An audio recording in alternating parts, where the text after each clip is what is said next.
This is VOA News. I'm Marissa Melton. U.S. President Joe Biden didn't know that classified documents from his vice presidential days were at a Washington think tank or a house in Wilmington, this according to White House spokesperson Karine Jean-Pierre on Tuesday. The president takes this very seriously. He did not know that the records were there when they were found.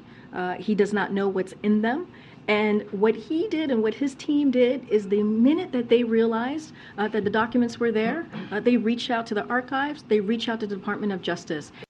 Jean-Pierre made the comments after Attorney General Merrick Garland appointed a special counsel to investigate the handling of sensitive government documents found at Biden's home. The news meant that two likely 2024 election rivals, Biden and former U.S. President Donald Trump, now both face inquiries from special prosecutors. Special prosecutors are typically appointed to politically sensitive cases to ensure a degree of independence from Justice Department leadership.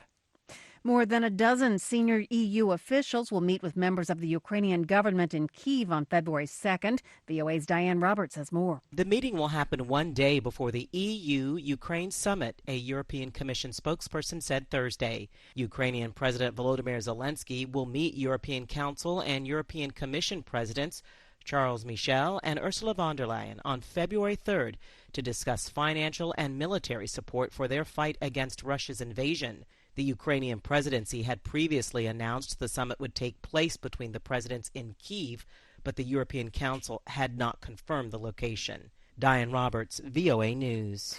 And you can find more on this story and all the stories we're covering at our website, voanews.com. We also have an app that you can download. Just search for VOA News. This is VOA News.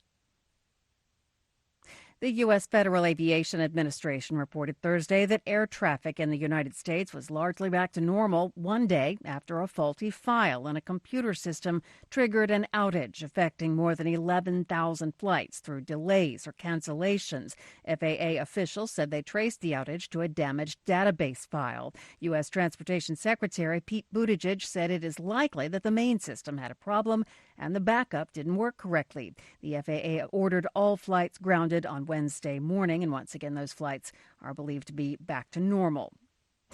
Another sign that inflation is slowing, has given the stock market something to rally about. AP correspondent Jackie Quinn has the story.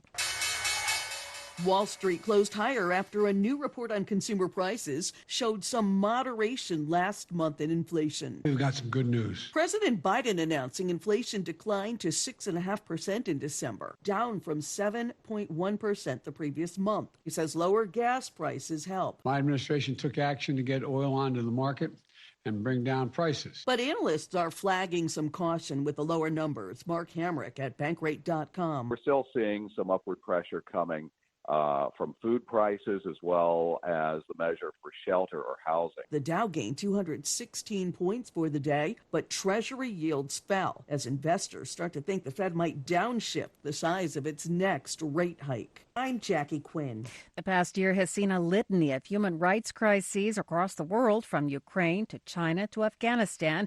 This according to the Human Rights Watch organization in its latest annual report, which was released Thursday. The authors say, however, that new champions of human rights have emerged. Henry Ridgwell reports. The Human Rights Watch organization says that following Russia's invasion of Ukraine, the global community deserves credit for unleashing what it calls the full arsenal of the human rights system, including an investigation by the International Criminal Court.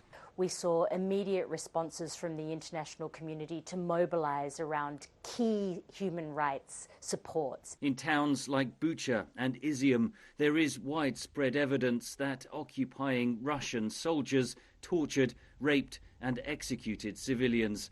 The United Nations Human Rights Council has documented several hundred civilian killings, thought to be a fraction of the total. Henry Ridgwell for VOA News, London.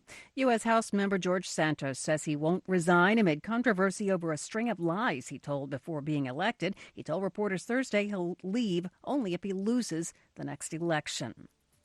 From Washington, I'm Marissa Melton, VOA News.